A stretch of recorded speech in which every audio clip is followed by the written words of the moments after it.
ગુનો ન થતો ત્યાં સુધી કે રાઝિયા અને મરઝિયા કે અલ્લાહ જેનાથી રાજી હોય અને ઈ અલ્લાહથી રાજી.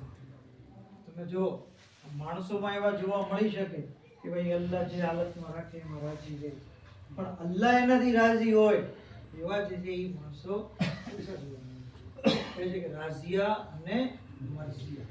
સિદ્દીકતુલ સુગરા, સિદ્દીકતુલ કુબરા કોણ છે? શહેઝાદી કોને? એ સિવાય બીજું કોઈ સિદ્દીકા નથી હો, યાદ રાખજો. આ લકબ સિદ્દીકા ફકત પૈગંબરે ઇસ્લામે પોતાની બેટીને આપ્યો છે.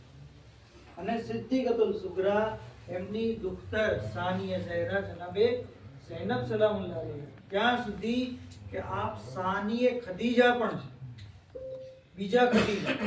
કઈ રીતે? અંસાર લોકોને ગીરો એક વખત જ્યારે બીબીની વિલાદત નહોતી થઈ, આવ્યા, યા રસૂલુલ્લાહ તમે અમારી હિદાયત કરવા માટે ઘણી બધી તકલીફો ઉઠાવી, તમે જેથી ઘણી બધી મહેનત કરી, 13 વર્ષ મક્કામાં તકલીફો સહન કરી, હિજરત કરવી પડી, ત્યાર પછી મદીનામાં આવ્યા અને સેટલ થયા, એમાં પણ કેટલી જંગ કરી. તો કહે છે કે યા રસૂલુલ્લાહ જનાબે ખદીજાએ પણ તમારી સાથે સાથ બહુ જે છે એ તકલીફો ઉપાડી, પોતાનો માલ પૂરો ખર્ચ કરી દીધો. અમે ચાહીએ છીએ કે જનાબે ખદીજાના અહેસાનનો બદલો ચૂકવીએ. એ વખતે અલ્લાહના રસૂલ કહે છે કે એક સમય આવશે હું તમને કહીશ.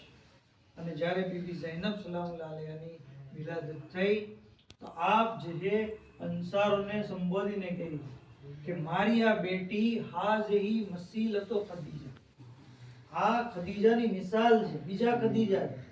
તમે કહેતા હતા ને કે ખદીજાના અહેસાનનો બદલો ચૂકવવો છે, તો તમે આની સાથે નેકી કરજો, આને તકલીફ ન પડે એમ કરજો, આની સાથે નેક વર્તાવ કરજો, અને જે છે અઝિયત નહીં દેતા. પણ આજ જે છે એ લોકો કે જે અજર દેવા માટે આવ્યા હતા, બદલો ચૂકવવાની વાતો કરતા હતા, એ જ લોકો જે છે એ જનાબ ઝૈનબ ઉપર કેવો ઝુલ્મ કરે છે. ઇન્શાઅલ્લાહ મસાઈબની અંદર આપણે સાંભળીએ છીએ.